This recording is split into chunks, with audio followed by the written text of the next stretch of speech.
alangkah baiknya kita berhati-hati dalam penanganan progres ini, Mas Bro. Salah satunya benda ini, ya. Coba lihat dekat, Nang. Akibat kita asal betot saja, itu akhirnya putus. Karena apa? Karena kita menghindari supaya ini tidak bocor. Nah, ini dia. Lihat, Mas Bro, lemnya banyak, Masya Allah. Nah, ini letaknya di mana? Letaknya di sini, ya. Letaknya di sini. Maaf, ini tadi saya dalam pengetapan, ya. Ini saya tutupi. Nah, letaknya di sini. Oke. Nah, ini sering sekali pada sepeda motor matic khususnya. Bagian head ini bocor. Lah, bocor. Jadi cara ngatasinya bagaimana? Cara ngatasinya, Mas Bro, kita jangan asal main betot, asal main kenceng. Kalau seandainya ini ada kebocoran, ya, konsekuensinya gimana? Nanti konsekuensinya bengkelnya jenengan itu ditandai, ya, apalagi sampai putus kayak gini. Nah, jadi nanti yang rugi siapa? Ya rugi kita bersama toh. Nah, pemilik motornya rugi, kita pun lebih rugi, mekanik owner bengkelnya. Nah, triknya, Mas Bro, coba dekat, Nang, dekat sini, Nang. Mas Bro, jangan kamu betot atau kamu pelintir terus kalau seandainya ini rembes. Jadi PR penting yang perlu kamu ketahui itu bagaimana mempelajari cara sifat kerjanya ini, ya. Lihat, ini saya kasih tunjuk. Kedua ini adalah baut originalnya ini, yang satu ini yang baru, ya. Kita bahas yang originalnya lah. Lihat, Mas Bro, ini kan ada pembatas bosnya toh, pembatasnya. Artinya kalau seandainya pengencangan itu sudah mentok, ya, sudah mentok, jangan kamu paksa. Kalau seandainya pun sudah mentok pengencangan itu hasilnya tetap bocor, maka yang perlu kamu koreksi itu adalah bagian karet headnya. Nah, karet head ini nih, tuh. Coba lihat, Mas Bro.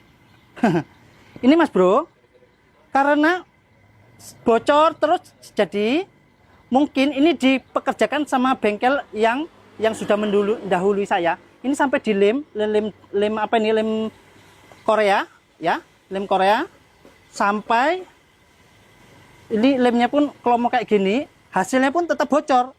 Maka dipaksa dengan beliau, dampaknya putus baut.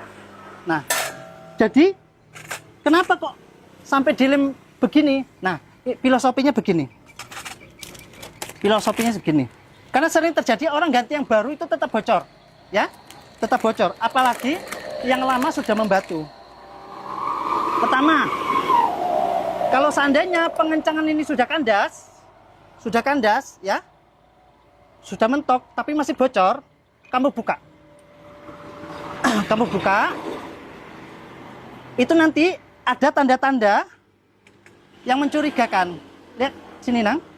Biasanya itu di bagian pinggirnya sini pecah-pecah. Artinya kualitas karet tersebut sudah expired atau sudah membatu.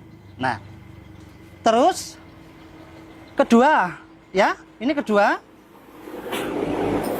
Kalau seandainya beli baru, cara pemasangannya itu nggak instan. Harus kita mempunyai skill bagaimana cara mengatasinya. Nah, ini saya akan kasih tahu. Kalau tidak, kita ganti baru pun, itu nanti hasilnya tetap bocor. Makanya sering terjadi, ini bagian head, yang kereta tahun tinggi sekarang itu kebanyakan bocor. Karena yang di dalam pikirnya itu dikencangi akan berhasil, tapi tidak memahami bagaimana cara kerja benda tersebut.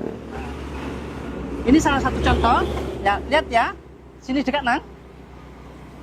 Nah, jenengan kalau seandainya beli yang asli itu kan mahal toh, kayak gini yang asli mahal. Nah, sementara kalau dipasang yang biasa itu sudah lekat di sini, giliran kita mau templokkan ke mesinnya itu meleset seperti ini, meleset. Nah, begini dia, ya. Padahal sudah kita paskan, meleset.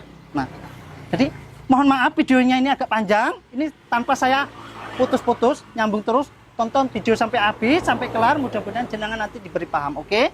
Nah, kita lanjut. Nah, Mas Bro, yang saya terapkan, coba sini, Nang.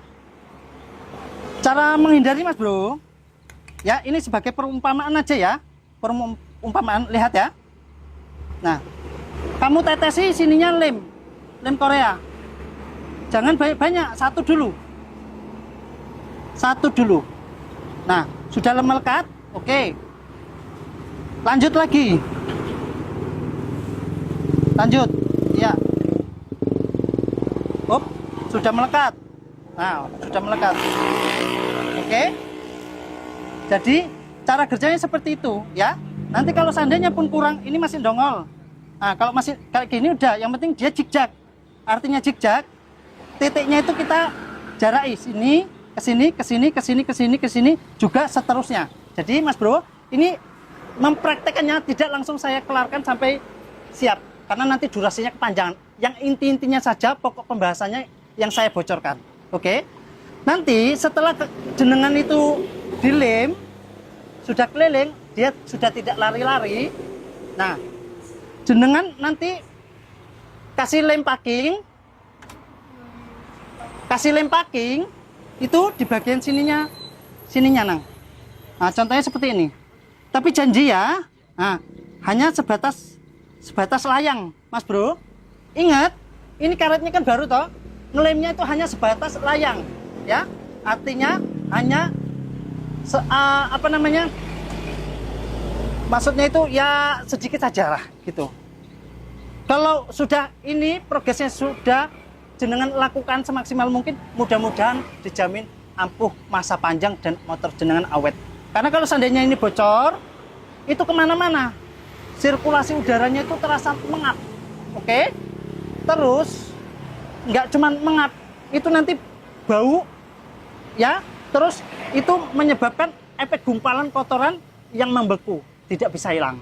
Nah, mudah-mudahan dimengerti dan dimaklumi konten saya itu apa adanya saat ketemunya. Doakan saya murah rezeki, sehat selalu, segala apa yang mudah-mudahkan itu dimudahkan. Amin ya rabbal alamin. Wassalamualaikum warahmatullahi wabarakatuh.